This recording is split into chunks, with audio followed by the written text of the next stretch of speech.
Back at it again, and we've got to talk about some more Harris Faulkner and Nikki Haley, who got owned.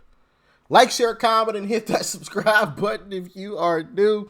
And my goodness, Harris Faulkner, man.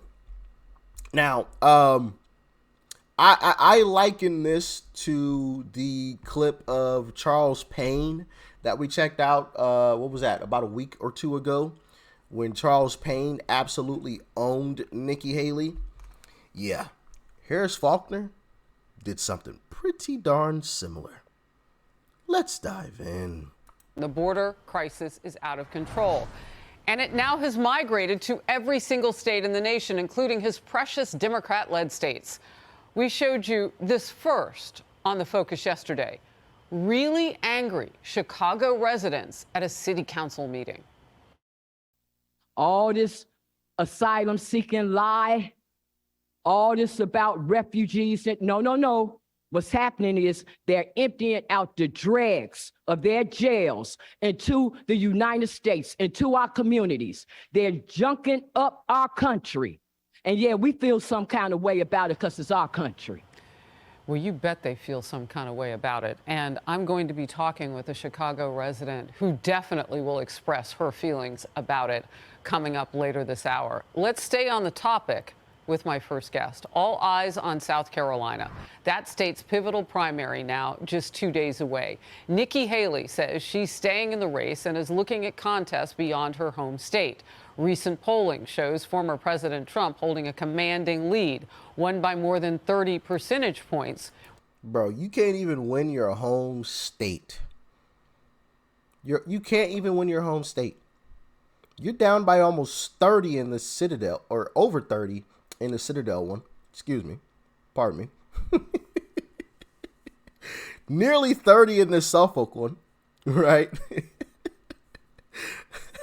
Apparently, I can't do math. And this one, I mean, come on now. This one's not even close either, right? Now, granted, it's not 30, but still, you're not even close. You're not even close. Go home, Nikki. Go home. But, of course, as we've all speculated, I definitely think some of the Democrat establishment has gotten in her ear and obviously has donated to her campaign. And I think the whole purpose is to try to milk Trump dry. Try to milk him dry. Try to wear him down with 1,000 cuts, right? The proverbial death by 1,000 cuts. Not literally, right? Not literally, but politically a death by 1,000 cuts. And this is just another one of them. And keep him in the race against you as long as possible. We know you're going to lose, but keep him in the race against you. Keep him in the race. Keep him occupied. The longer you keep him occupied, the longer we have to figure something else out. That's just my speculation. Y'all can let me know how y'all feel about it in the comment section, but let's continue. When you look across the board, that's a lot. Here's the former president at a Fox town hall just this week. You're not supposed to lose your home state.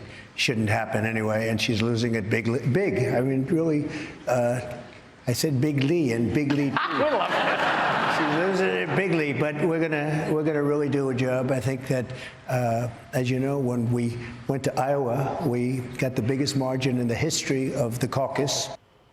Recent polling also suggests some challenges for Nikki Haley when it comes to minority voters. Black, Hispanic, and Asian voters make up just about 8% of the Republican electorate. But a recent poll finds that combined, they prefer the former president by 18 points.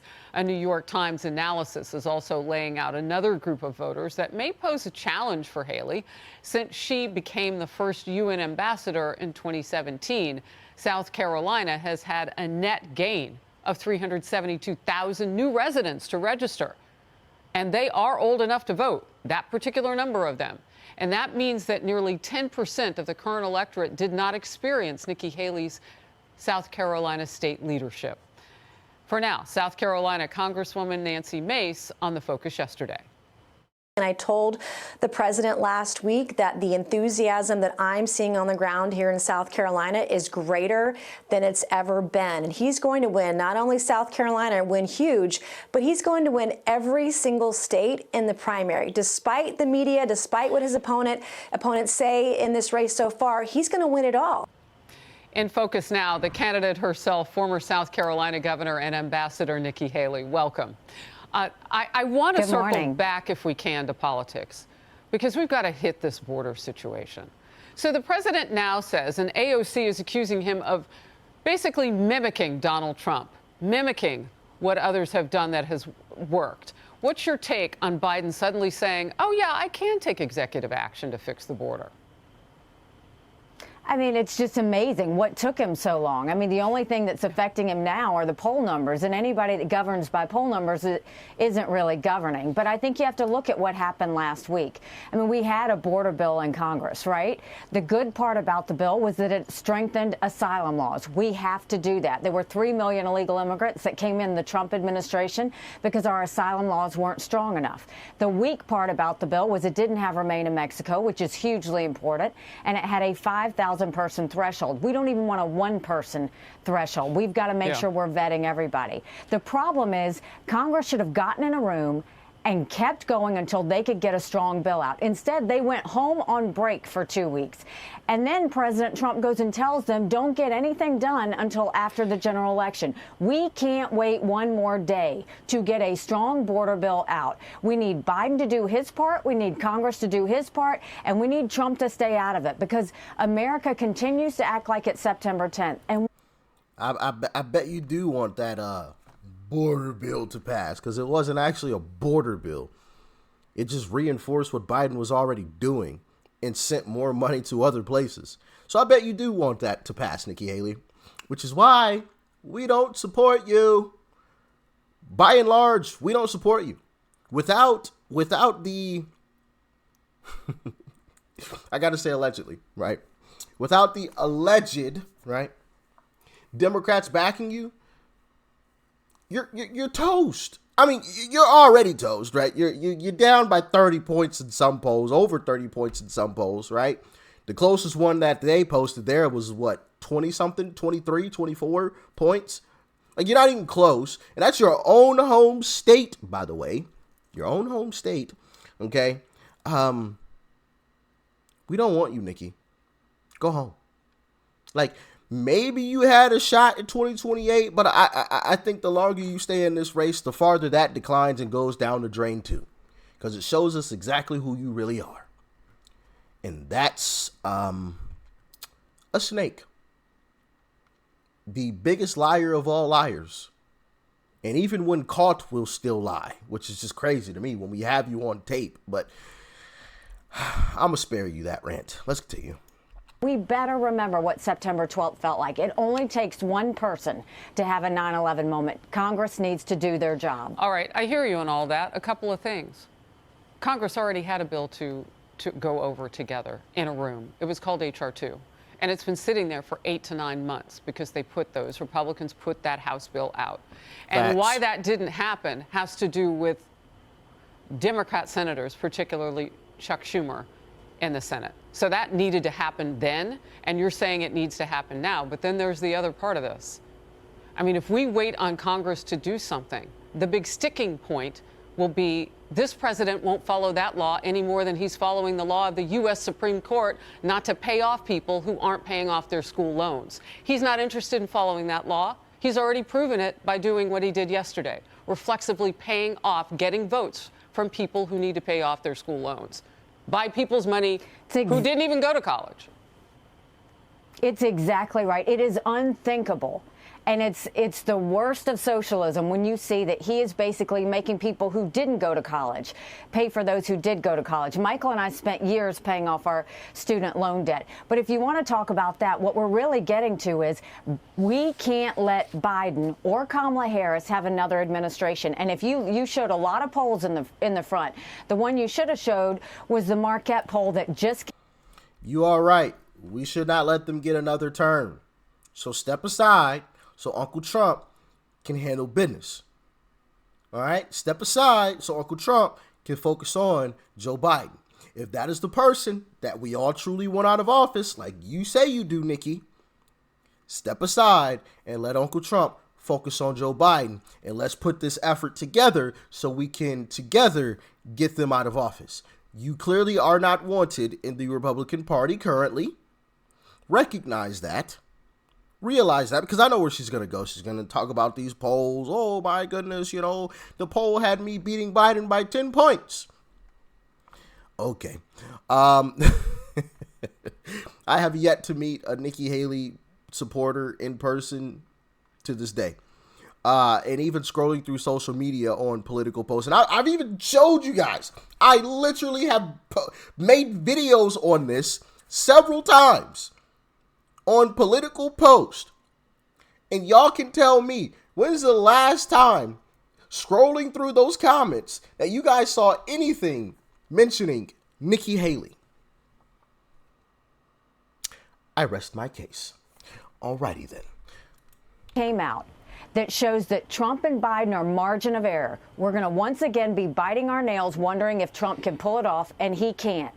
I defeat Joe Biden by 18 points in the Marquette poll. The thing is, we have to make sure that we can win. We want to do all these changes in our country. None of those changes matter if we can't beat Biden. And we've got to get that done. And that's why these primaries matter, is we can talk about who we like all day long. But at the end of the day, if who you like can't win, then we're in a whole ball of mess, and we cannot take 4 more years of Joe Biden. How do you get there? This Saturday, the primary. How do you get there beyond this state when you haven't won a state yet? How do you win your first state? I mean, it's amazing to say I haven't won a state yet. You've only had 3 states that have voted. Well, it's not amazing. We need to go ahead and let South Carolina's winner take all. I mean, we need to let he's going to pick up more delegates. South Carolinians have not voted yet. South Carolinians have not voted yet. Fair. Look, if you and everybody else tells me to get out of this race, I'm not telling you anything. It would be the longest general election race in history. Okay, and what's your point? Step aside. You're not winning. Keep in mind, 70% of Americans have said they don't want Trump or Biden. They are the most disliked politicians in America. 60% of Americans have said Donald Trump's too old and Joe Biden's too old to run for president. We have to win, and we need a new generational leader that can put in 8 years of hard work, day and night, making sure we get things done. No drama, no vendettas, just results for the American people. I'm determined to go to every single state and give people the right. If 70% don't want Trump or Biden, let them have another option. Let's let them vote. Let's let this play out. 10 days after South Carolina, 20 plus states and territories will vote. Let's let that happen. Real quickly, and I'm going to ask my team for grace on this. Saturday, February 24th, the same day as your primary, is 2 years exactly to the date that the war started when Russia invaded Ukraine.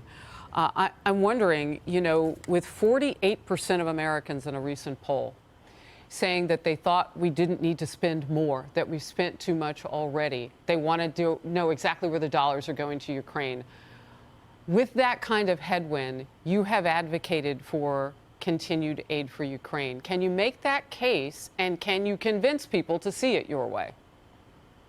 Well, first of all, I think we should never govern by the polls. I think we need to tell people the hard truths. I blame Joe Biden because he has never once told the American people why they should care about Ukraine. And I think we have to look at the fact that I don't think we should give cash to any country, friend or enemy, because you can't follow it and you can't hold it accountable. But in this situation, the reason it matters so much, Harris, is because Putin has said once he takes Ukraine, Poland and the Baltics are next. Those are NATO countries that... That is a lie. That's not what he said. Not what he said at all. If you watch the Tucker Carlson interview, you would know. Once again, here's Nikki Haley lying. Now I feel like MSNBC trying to fact check in real time. Because you know how they cut from like Donald Trump's speeches and, oh, well, no, that's not the case. But it's definitely not the case. That's not what he said. You can go and watch the Tucker Carlson interview with him.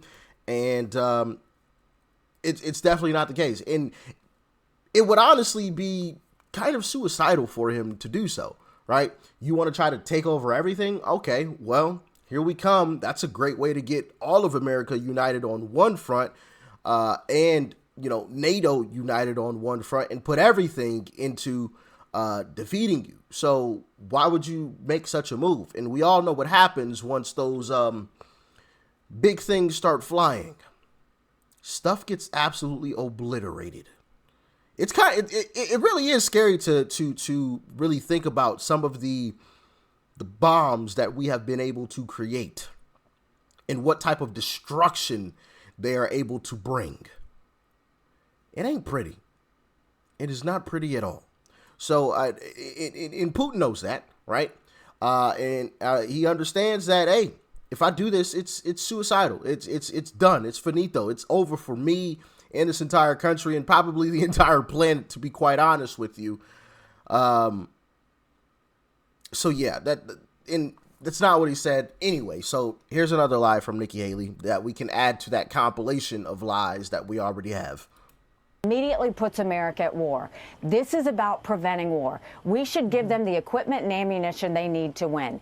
It is only 3.5% of our defense budget, and it saves us in the long run from having to send more resources or any of our men and women to do that. We don't want war. We've got to prevent it. And I'll tell you what was really dangerous is you had Donald Trump go and say that he would side with Putin over those NATO countries that aren't pulling their weight. And he even doubled down and said he would encourage Putin. That's not what he said either. Here we go. I got to do it again. That's not what Trump said.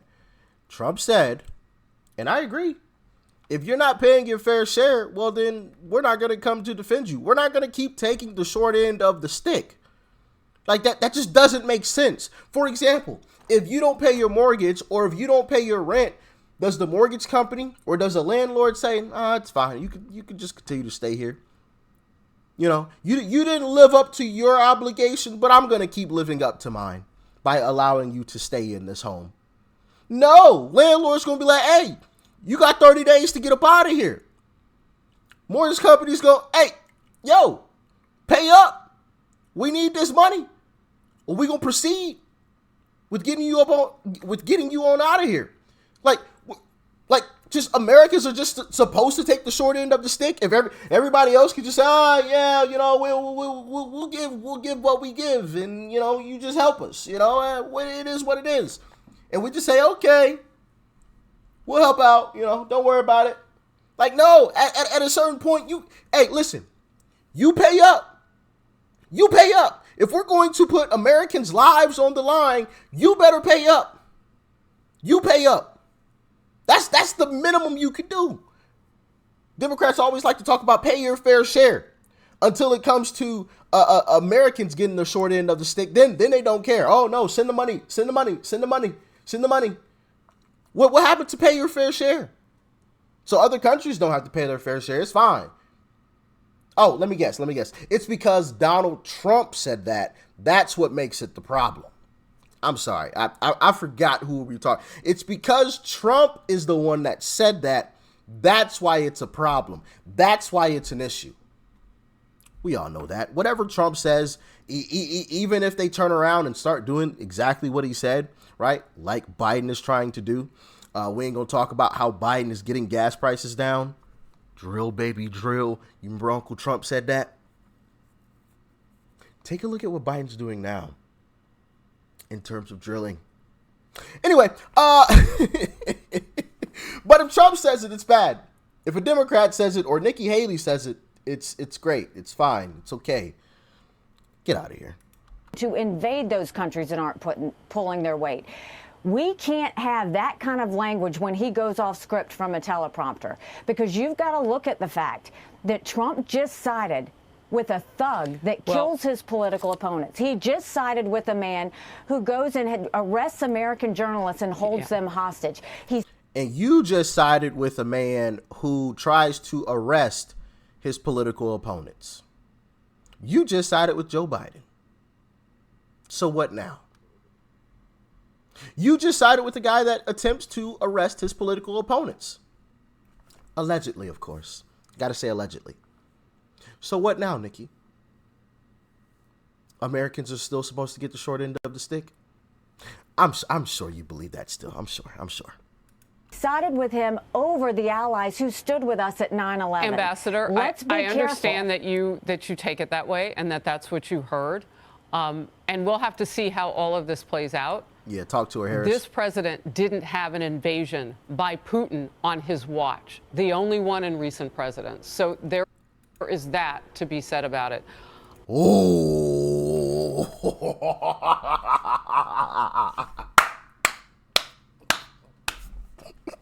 Come on now. Talk that talk. Nobody ever wants to talk about that from leftist media or Nikki Haley. Putin wasn't doing this when Trump was in office. As a matter of fact, Putin actually came out and said that he would prefer that Biden be president. Matter of fact, let me find that clip too. Let me find that clip.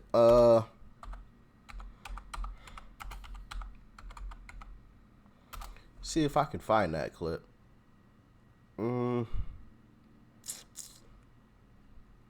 Obviously, this wasn't planned. This is like off the top. Crap, can't find it. Wait, is this it?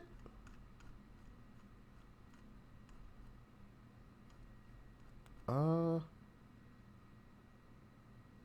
and we.